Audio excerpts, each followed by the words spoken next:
If you are making commercials or videos talking about genetics and one being better than the other and stuff like that, that is called eugenics, and you are supporting Mexicans doing anything that is totally the opposite, like the stuff that was in Donald Trump's speeches. Eugenics is a crime against humanity. If you are spouting eugenics, you are a Nazi. And Nazis are guilty of crimes against humanity. And during the Nuremberg trials, they made it that one is guilty of all crimes, the same as RICO. If you know anything about RICO charges, the crimes of one, everybody in the organization are guilty of.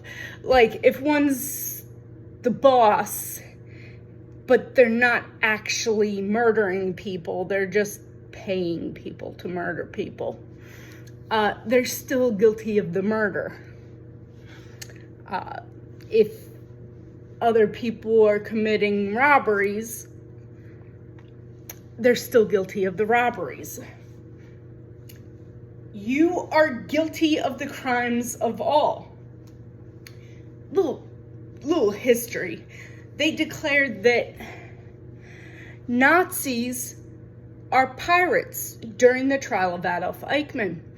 And they used piracy law, which they point because of treaties and because of colonization, that there isn't an area that was not colonized or in treaty with the countries that, at least one of the countries that signed the original treaty that declared piracy a crime globally.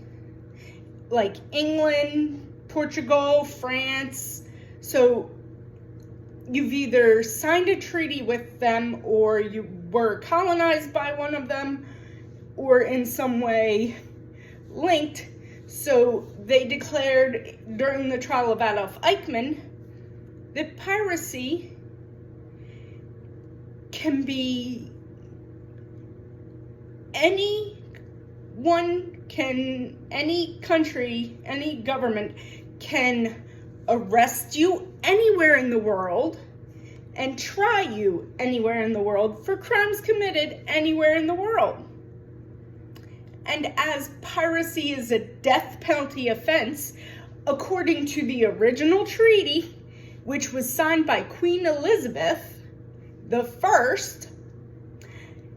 and is considered valid and has been ratified as recently as the 1900s during the trial of Adolf Eichmann, after he had gotten away for years and was arrested in Argentina, tried in Israel for crimes committed in Germany. As recent as the trial of Adolf Eichmann, which was in like the 60s or 70s, something like that. I have to double check the exact year. It's been a little while since I looked it up.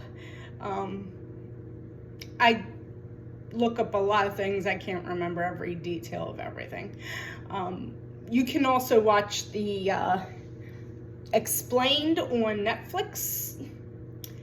Not sponsored or anything by Netflix or anything, but Explained was a short little video on piracy.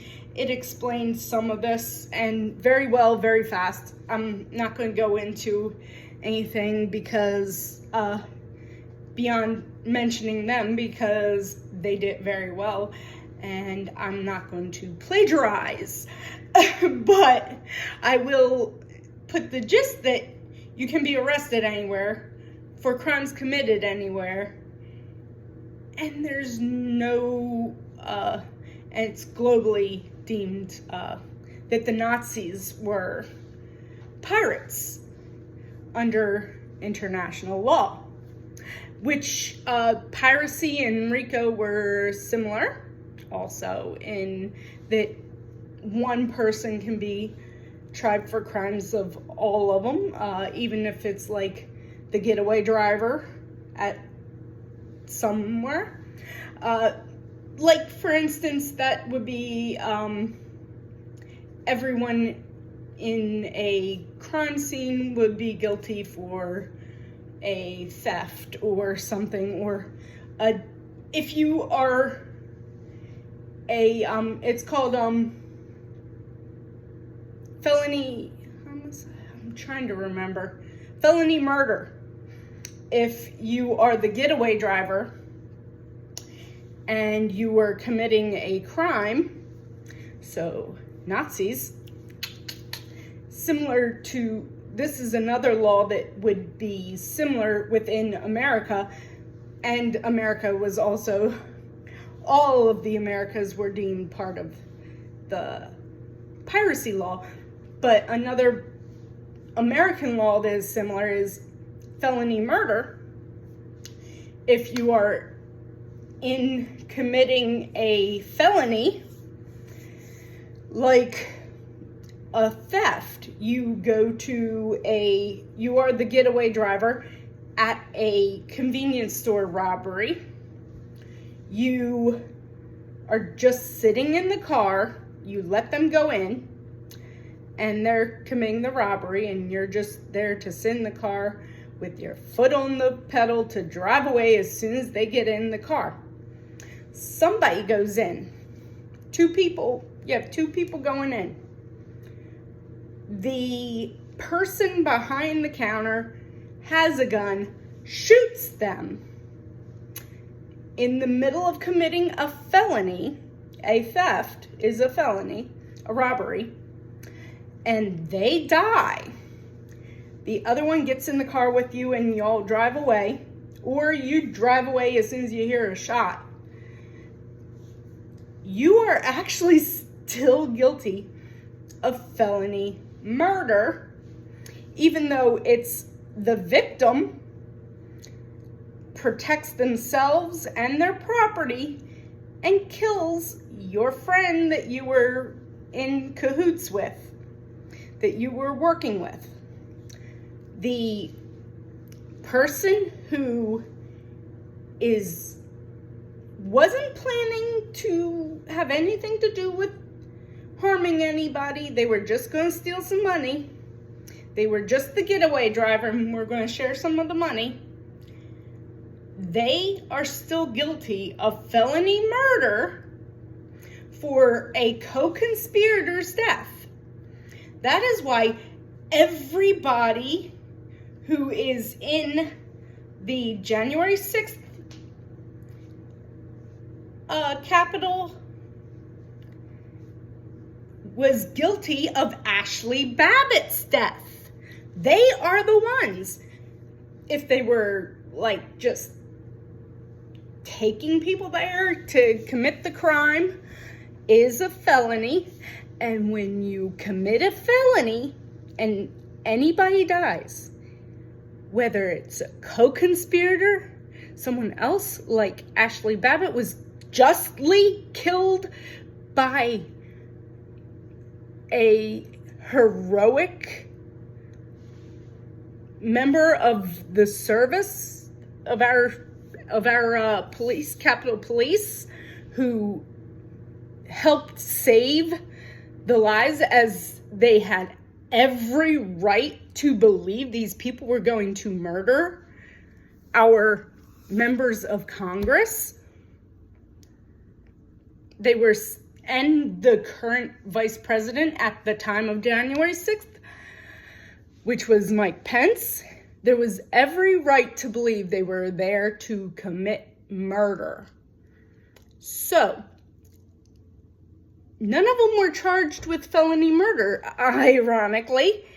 So, since they were not charged with felony murder,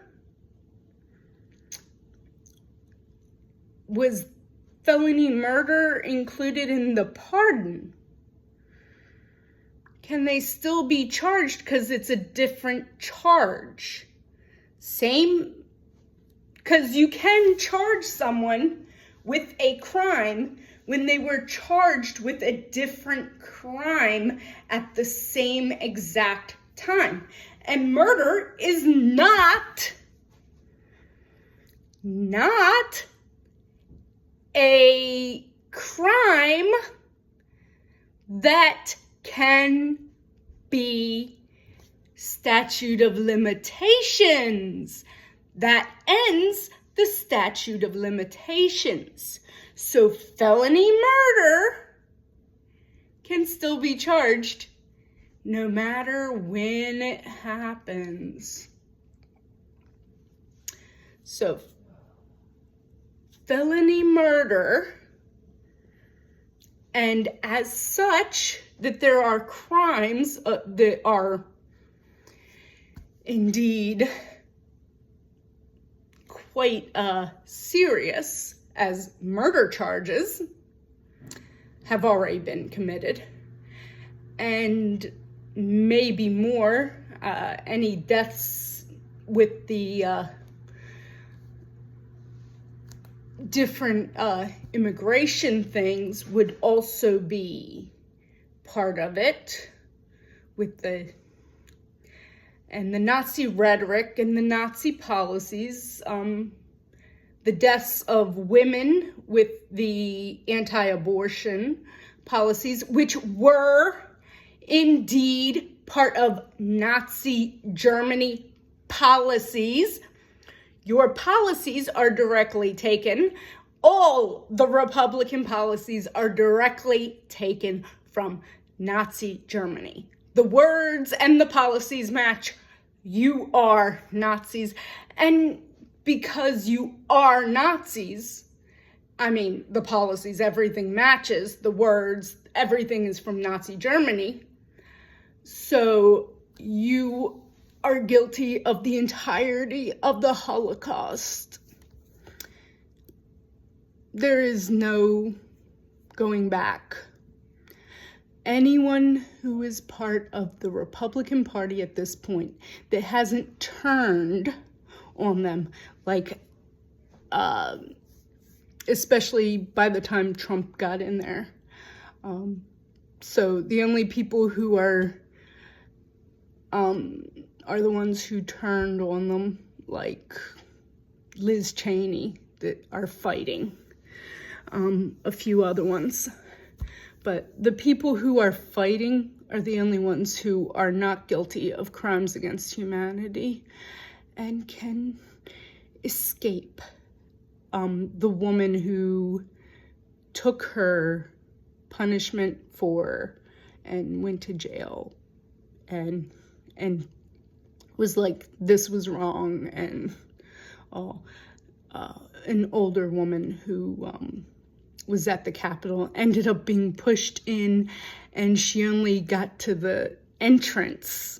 She was just going with people, and people were leading her. She didn't even really do anything, but she pled guilty. She took her sentence, and she turned on the crimes and saw that they were criminals, and saw that the Republican Party was monstrous. So, if you are not actively fighting against these people and are a politician in the Republican Party, you are guilty of crimes against humanity. If you are someone who is in any way supporting them, you might be and their rhetoric, I mean, there were civilians that were promoting their rhetoric and stuff that were part of the Nazi Party and were sent with them and imprisoned and were as part of the Nazi Party. Maybe some low-leveled people who will see things and see that it was wrong. Maybe some people who just voted for them will see that it was wrong and see the error of their ways. I mean, all the evil in history was indeed conservative. The Democrats during the time of slavery, before the party switch, the conservative Democrats were the ones who started the KKK and who were part of the Southern slavery, and as the conservatives left the Democrats, as a more liberal branch took more active role in the Democrats, and the liberals left the Republican Party as conservatives infiltrated, and they switched parties like around the time after Roosevelt, Teddy Roosevelt, was when it started to, there was still some conservative Democrats, still a few liberal Republicans, but it was like the parties were very close before LBJ, and by the time of Nixon and Kennedy, they were very close in their views. It was much of a toss-up around that time of JFK and Richard Nixon. And then by the time of Reagan, they were so far switched from the liberals and Democrat. Liberals became much more Democrat, and then Clinton, the Democrats were as liberal as they got and as right as they got, as correct as they got. And the Republicans have just gone crazy since. I mean, Project 2025, they're downright Nazis now. I could see the Nazi back in the Nazi tendencies and the Nazi rhetoric and the Nazi policies starting from like the Bushes. And I was calling them Nazis back then. Most people were like, oh, it's not, that's exactly what the Germans were like. It's not that bad. They're conservative. No, it was not saying enough is enough early on is very much how the Nazis got into power, and then giving the same people more power. It's like the Democrats were like saying that they're not Nazis, you're being too extreme. No, now we see it. We are in Nazi Germany. What they are doing to immigrants, what they are doing to the LGBTQ is exactly what they did. What they're talking about doing to people with disabilities is exactly, they are the concentration camps and the death camps, same as the Nazis had.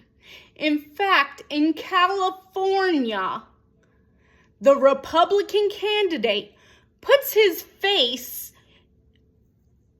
on a picture of Auschwitz-Birkenau, the death camp for what he's going to do for unemployment. That is one of the things that the Nazis did. This stuff is all from Nazi Germany. You are a Nazi. There's no no close to, no similarities. You are a Nazi. We can't use like Nazis, you're talking like Nazis. No, not anymore. My dad talked like a Nazi. I said, Dad, you sound like a Nazi.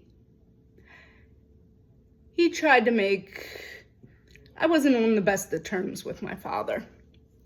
He said Nazi stuff about blonde hair, blue eyes being better and all that crap. Him being so much superior to other people. He was of German descent. Blonde hair, blue eyes. I have blonde hair and my eyes change colors. I've had blue eyes before. When I was a child, my eyes went from blue to green to brown to blue and back to green and then back to blue. It wasn't the color of my clothes. They were totally different colors. It was totally brown one day. It was totally blue the next. Nothing changed but my eye color. My eye color was kind of gold for a while there in my early 30s, late 20s. A little bit before that, it was kind of on the greener side. Now they're back kind of green. My eye color is all over the board. And it was weird how he talked like that because my brother and I and he were all blonde hair. They were blue eyes. My eyes changed color. My mother said when I was born, they were purple. I had purple eyes. But her eyes, my mother's, were brown. My mother's hair was brown. My mother was brown hair, brown eyes. I got my father's hair. It was much blonder, lighter when I was a child. But I had brown hair, my mom had brown hair, brown eyes. My father kind of looked down on her as being less. And my grandparents looked down on us because of her, especially my grandmother, although my grandmother had brown eyes and black hair. Hers was even darker than Mom's. Mom's was dark brown. My grandmother on my father's side. But my mom had Native in her. My grandmother was a white supremacist as well. That's where my dad got it from.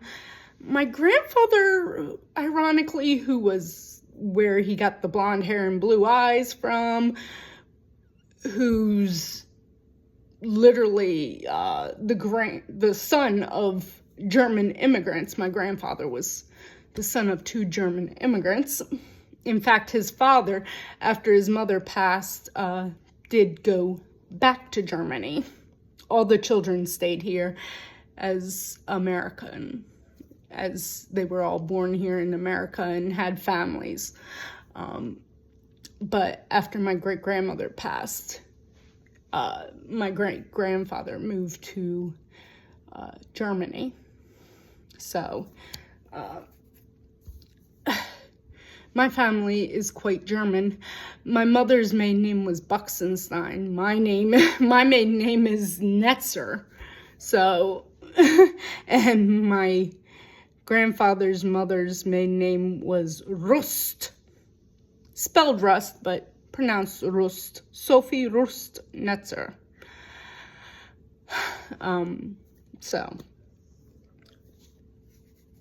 So she came over as a secretary in the German embassy, and my great-grandfather, I believe his first name was Edward. Netzer was, I guess Edvard would be how it would be. Edvard, something like that. I know the W's are pronounced as V's in German.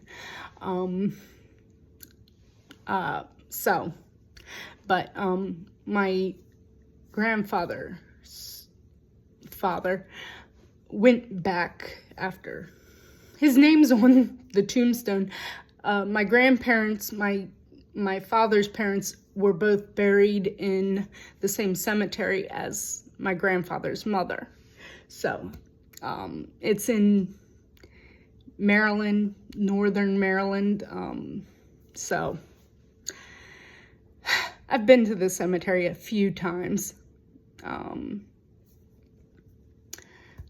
So I saw her grave, and it had my great-grandfather's name on the grave, but no death date because he was buried in Germany. So my dad told me about the whole thing, and my grandmother and all my cousins and my family all walked over to the grave after my grandfather's was buried at his funeral. So we walked over to his mother's grave and looked at it, and we talked about it. So I remember that from my grandfather's funeral. But as I said, Nazi Germany, my father said things straight out of Nazi Germany. And I pointed out that was not, that you are talking like a Nazi. I was scolded, but I was never like, it was always words that my parents used. So it wasn't a very serious thing to me that would stop me from doing it again and again and again. And I am so glad. They were just thinking they could talk me out of it. And sadly, I believed the best in people and thought I could talk my father out of his Nazi stuff. His policies, his Nazi beliefs, though he kept insisting they weren't Nazi. He wasn't a Nazi. He was very conservative and very Republican. Now, my mother did actually always vote Democrat, except for the one time that I even voted Republican. John McCain. He was a fantastic person.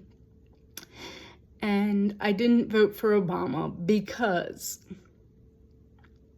of some misogynistic words during the first debate with Hillary. I couldn't vote for him. And I never heard anything that was negative, and he even was, I'm actually proud I voted for McCain, especially with that towards the end of his life, he was in the hospital and dying. And for his last vote, he left the hospital to make sure he voted to protect Americans and voted against the Republicans. His last vote was against his party. and he did things to help America. He had the money. He came from a well-to-do family. He refused to leave the POW camp until all his men could leave. He could have come home a lot earlier. He was a good man.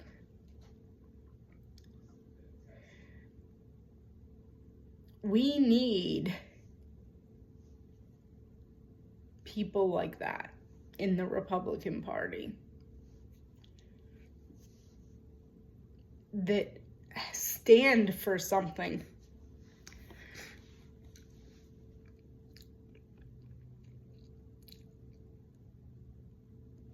Good people.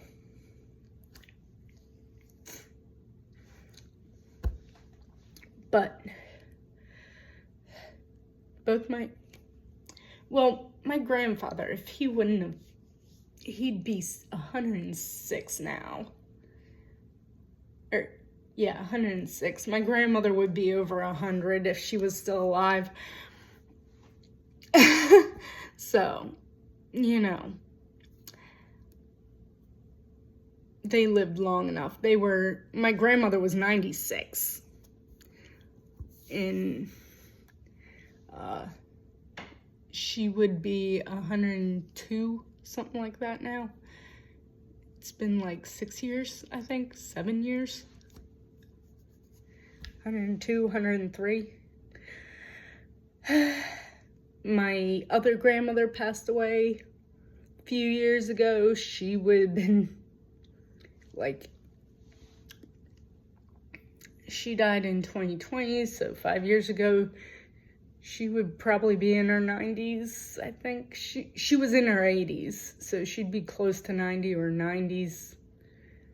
She was born in the 30s, so she might be late 80s. Might have been like 83, so she might be 88. But late 80s, early 90s, somewhere in there. So... yeah, my grandparents all lived till their 80s. My grandfather Buxenstein might have been in his late 70s. I think he made it to 80. I don't know. I have to look. He died back in 14 too, as well as my dad. But these people, and my mother had the name Buxenstein. She never said, although she was in some ways racist. I heard small microaggressions towards people of color, non-white people, which is crazy because she also had some Native. Her mother was Native. I would call them out, and those were my mother and her family and stuff. I would call people out, even my own mother, whom I love, who I find as a much better person than my father was. A lot less white supremacy in her, and Nazi, a lot less Nazi white supremacy and stuff like that. Hers was more micro than my dad's.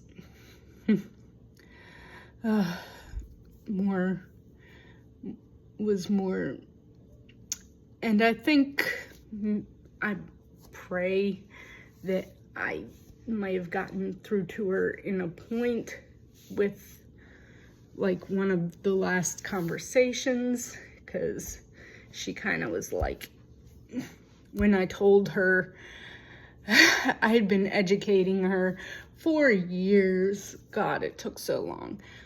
But I'd like to think that she wasn't, though she had some racist stuff in her book, but I think she was working through some thoughts in her head, and she was close to finding it when I talked to her. I think if if she'd lived a little bit longer, she might have understood the things I was pointing out to her. She seemed close to seeing what I was trying to tell her. I hope, I really hope she was learning, because she couldn't understand the things I was trying to tell her about. She couldn't understand the whole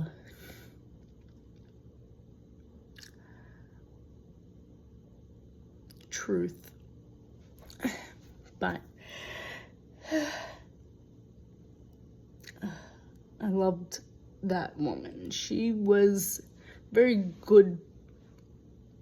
She supported me even in my, even though she disagreed with me on many things. She just thought that I was getting less and other people were getting more help, more things than I was, and more benefits. Like I was not getting what I deserved because of my race. She sees other people getting more than me, and she really loved me. She really supported me, even when she didn't agree and didn't understand. So there was a lot of things that I knew she was very loving and good in many ways.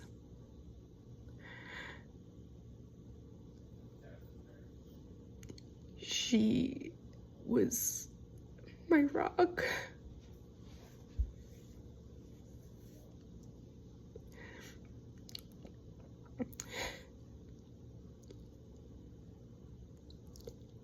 She was what I held on to through the worst times in my life.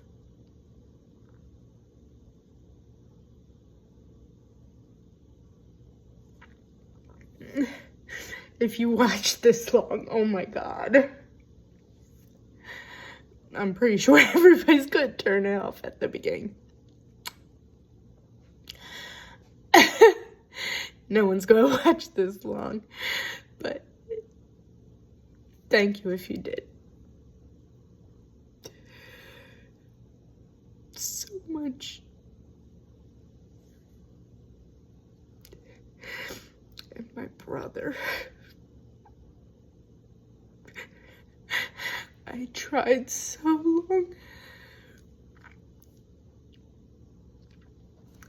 They all ended up dying, and I'm not even sure I got through to my mother 100%.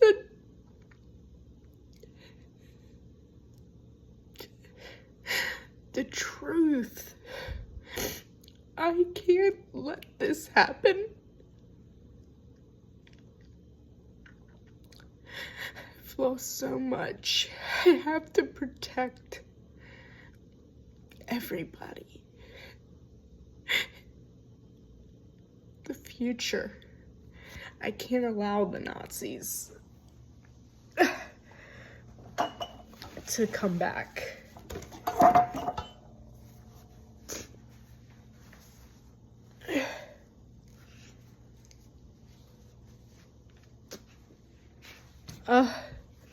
I can't allow things to get worse than they are. They're bad enough. They're way too bad.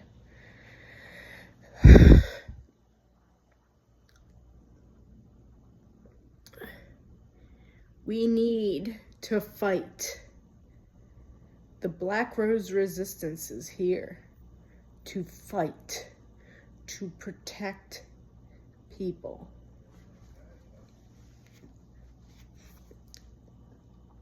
It is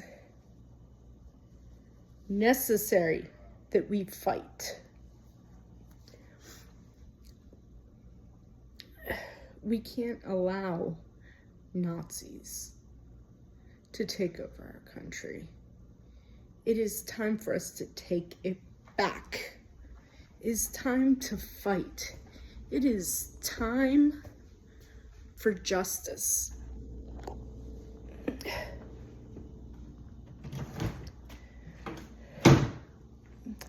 I don't use a script and I don't edit my videos. Nobody's gonna probably watch this.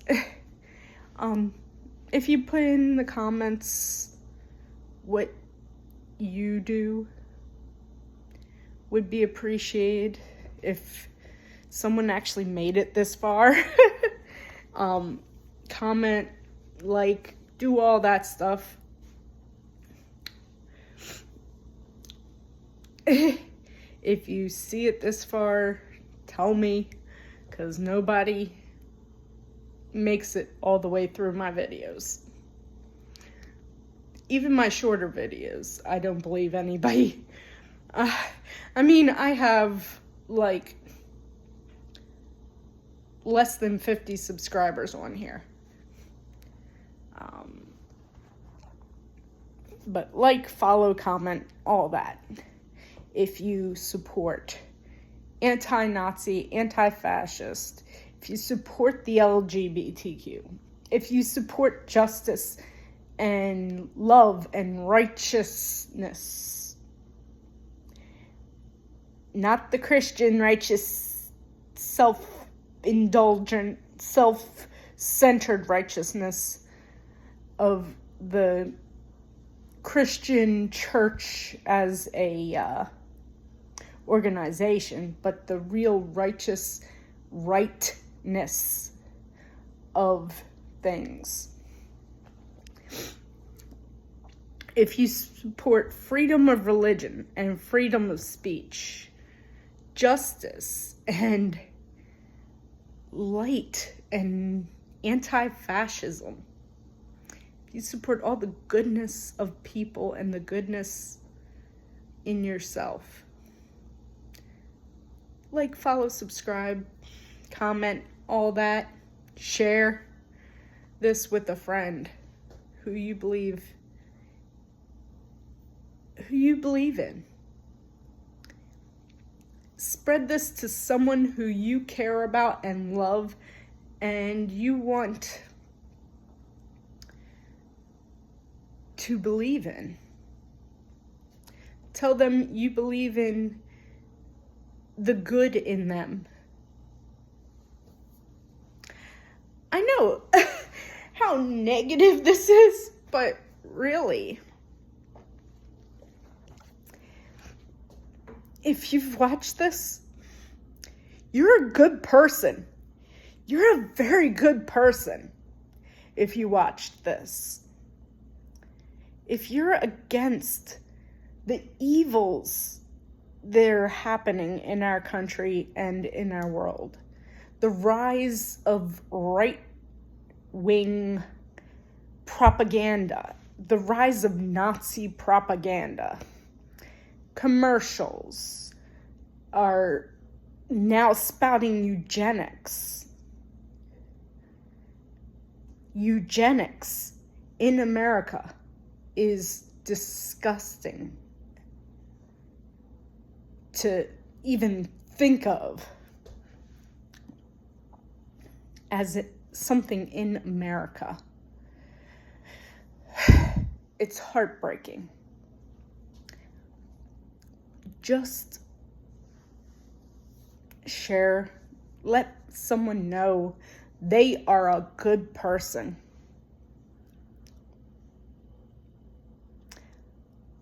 Amen. God bless. Get it moving. Like, subscribe, thank you. Bye. And you're an amazing person.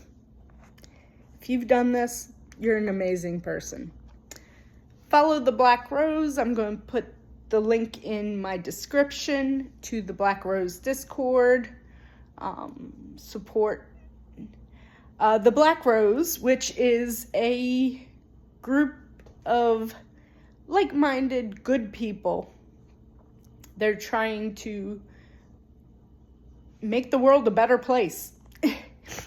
It's named after the White Rose from World War II, the Resistance. Support the Resistance. Join the Black Rose. Thank you. Bye.